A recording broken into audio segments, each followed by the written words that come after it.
देखिए ये भी जो मैथ है आप लोगों का EMRS PGT का मैथ है, ठीक है।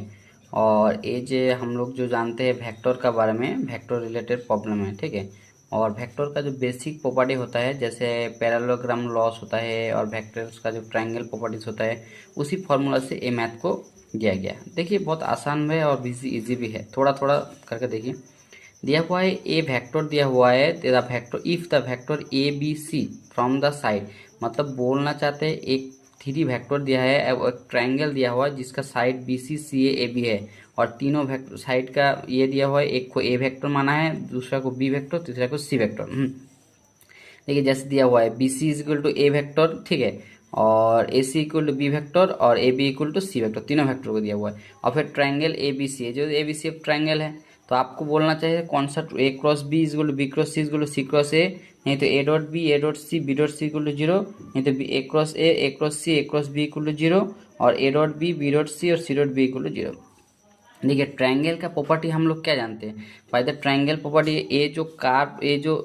ये जा रहा है, देखिए ए BC जा रहा है, BC CA और CB, ये तीनों का साम vector by the triangle property होना चाहिए, ये तीनों का साम का 0 होगा। और तो तीनों साम का वेक्टर क्या होगा, इसको दिया है A vector B vector C vector, इसका मतलब A vector plus B vector plus C vector is equal to 0, ठीक है। इसी को रूल है और कुछ नहीं है। हम क्या किया, क्रॉस प्रोडक्ट से मल्टीप्लाई किया। देखिए A cross B cross C is equal to A cross G,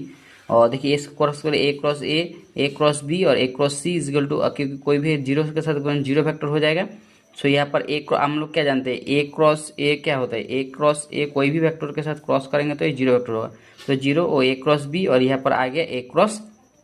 सी। तो हम लोग देखिए क्या किया, ए क्रॉस बी को उधर साइड किया, वो हो जा रहा है माइनस ए क्रॉस सी, और कोई भी वेक्टर को ए क्रॉस बी को तो अब लिख सकते हैं minus of B cross A, क्योंकि घुमा के यहाँ पर लिखते हैं। सो आपका आगे A cross B equal to C cross I, ठीक है। सिमिलरली क्रॉस प्रोडक्ट के सेकंड में क्या किया, बी के साथ क्रॉस प्रोडक्ट किया, बी के साथ क्रॉस प्रोडक्ट करेंगे तो क्या होगा, B cross A cross B के सेम, यहाँ पर आ रहे B cross A B cross B और बी क्रॉस सी, और बी क्रॉस बी का तो वैल्यू हम लोग पहले बैठा दिया 0। सो यहाँ पर आ रहे आपका बी क्रॉस ए और फिर बी क्रॉस सी, और यहाँ पर बी क्रॉस सी को उधर साइड लेकर जाएगा तो minus of B cross A, minus of B cross side हम पहले दिखा दिया जो minus of A equal to A cross B होता है। सो ए क्रॉस बी हो जाएगा, so B cross C equal to A cross B हो गया। पहले से दोनों से देखिए 1 और 2 नंबर जो दिया हुआ है, देखिए यहाँ पर A cross B equal to C cross A है और यहाँ पर दिया हुआ है A cross B equal to B cross C है, और आप लिख सकते हैं तीनों के एक साथ में कीजिए तो आ जाएगा A cross B is equal to हो जाएगा B cross C is equal to C cross A. So आपका जो ऑप्शन ए में दिया हुआ है, सो आप ऑप्शन में दिया हुआ है A cross B equal to B cross B equal to C.